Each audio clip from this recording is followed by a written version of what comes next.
I'm Georgia Williams. This is the Investing News Network, and we're here at the Vancouver Resource Investment Conference. And joining me today is Bruce Reid, CEO of 55 North Mining, which trades on the CSE at ticker symbol FFF. Thank you for being here today, Bruce. Thank you very much for inviting me. I really appreciate an opportunity to tell this story. No problem. It's our pleasure to have you. How has the conference been for you so far? Busy. We were laughing with a couple of friends of what the difference is in 1 year between last year or the last 5 years, where it was dead. It was just a few of us going to other booths and talking to friends of ours, whereas there is real investors this year. And having said that, it's still early days. So we'll see. Let's see what it looks like next year, or, we've got the prospectors coming up in March, but we'll see how things look. But it is coming around, so it has been busy. Absolutely. The excitement is palpable. Yeah. Yeah. I was wondering if we could start with a little bit of background on 55 North Mining. Sure. 55 is located in northern Manitoba, over by the Saskatchewan border, just south of the town of Lynn Lake, Manitoba. And Lynn Lake has a long mining history. It was the home of Sherritt Gordon. It had about a 50-year life on one of the best nickel mines in Canadian history. And when it ran out in the 1980s, they started looking for more nickel, but they found gold. Now, none of it ever added up to too much because we had such a low price of gold in the 1980s and 1990s. I put the property package back together about 2006, and I drilled 5 different deposits over about a 6-7 year period, and grew it to about 5 million ounces of open pitable material, and I sold it to Alamos Gold in 2016. Alamos has since worked their way through what I had sold them, and they came up with a positive decision in mid-2025, and they're in the process of spending about $700 million US in building a 250,000 ounce mine. And so there is a plant, a 10,000 ton a day plant that will be being built. It'll start about late 27, early 28, and I'm about 20 kilometers south of that. And my deposit, which is right on their southern boundary, I've owned it 2 or 3 times, but in my latest inclination, I have taken it from 25,000 ounces to just shy of 400,000 ounces. My average grade is about 5.5 grams, and I'm just going to continue to drill it through 2026, and I hope I can double the size of it. And you recently finished the acquisition of Last Hope. I did. And what are your plans there? Well, it was one of the reasons that Alamos would never seem to be that interested in it. It had a balloon payment of $3 million. I didn't think it was that much, given what it was. But I bought it finally away from the underlying prospector, and he was very happy. I paid him $3 million, as you can imagine. And we now own it 100%. And our intention is to continue to drill it. I've got 1 rig spinning right now, and I'll probably have a second rig 6 weeks from now, and we will drill all the way through 2026. There might be a small break for breakup or freeze up, but our intention is to drill all year round. And you were talking a little bit about your relationship with Alamos. Sure. And earlier this year, they announced that they're building a mine and processing plant at Lynn Lake. Yes. How does this impact your project? Well, significantly, you would think. Now, I don't have an agreement with Alamos at this point. They know who I am, and I know who they are. I mean, their office is right across the street from me in Toronto. And I sold them that original project for about $140 million 9 years ago, roughly. In any case, I went to them in 2021 and 22, asked if they wanted to, invest in 55 and help spend money on our drilling, and they said no. And I'm kind of grateful because they don't own anything of us, and so it's not the tail wagging the dog. But you got to remember what the price of gold was back then, and they had taken a swing at some other sort of silly junior exploration plays and came up with nothing. So they didn't want to put any further money into that sort of thing, and that's just fine. Here's what you have to know: their average grade is 1.3 grams. Mine is 5.5 grams. I have 4 times the amount of gold per ton that they do. Now, that impacts them significantly if they took us on. Now, I will go to them maybe a year from now to talk about a tolling agreement. I seriously doubt that they want to be in bed with a junior miner. If they do, it's like, ooh, I'd be overjoyed if all they wanted to do was toll our ore. I'll build a mine, but you got to remember, I'm not building a tailings, I'm not building a mill, I'm not building a town, I'm not building roads. I'm just putting a ramp in and taking material out. And it becomes quite simple and relatively straightforward.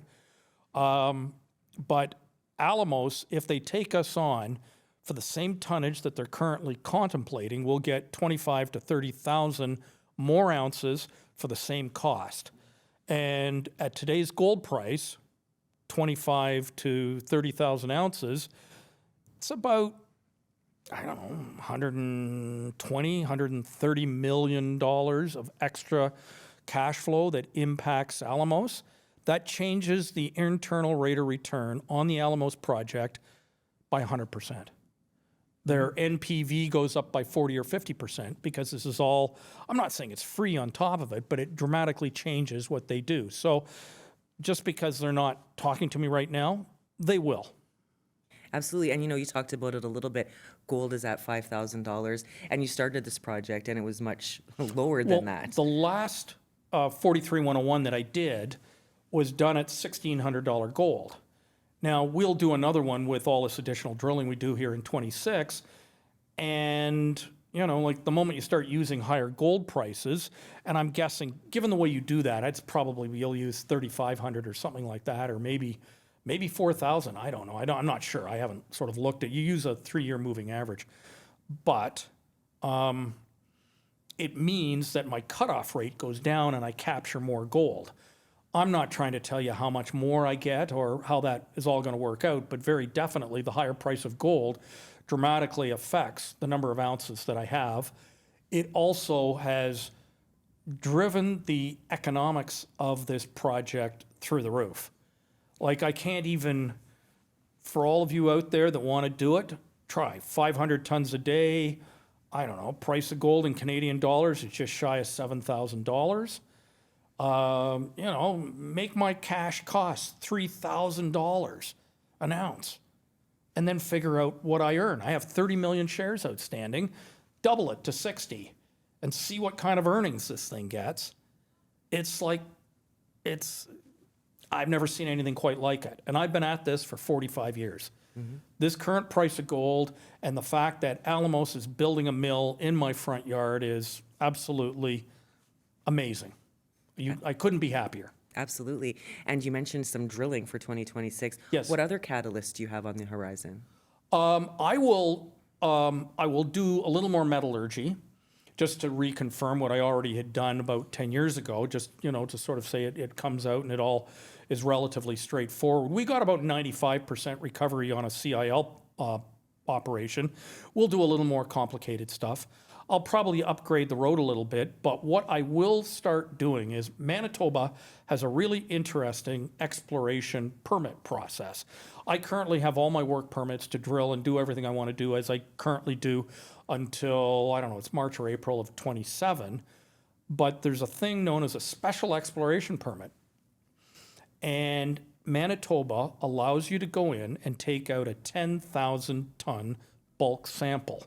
And it can either be from underground or open pit, and you don't have to do any environmental permits to do it. Mm-hmm. I will need some type of a tolling agreement with either Alamos. I'm talking to other Manitoba groups to send material their way, and but if I'll start applying for that in June and probably get it in July or August. In which case, I'll start driving a ramp into this property. And if I built a ramp and, went into, the deposit and took out 10,000 tons, I'll have to put up a ventilation raise and I'll need to buy a generator and a compressor. Everything else I'll just lease. That's going to cost me 15 to 17 million Canadian. And at that point, believe it or not, I'm in production. Because I'm not building the mill. I'm not building the camp. I'm not building the road. I don't need any more power lines. There's a major power line about 12 kilometers to the west of us. But for as little as that, I'm in production. And I know that sounds astounding, but I don't know. Anyways, that is stuff we're going to start talking about in the middle of this year.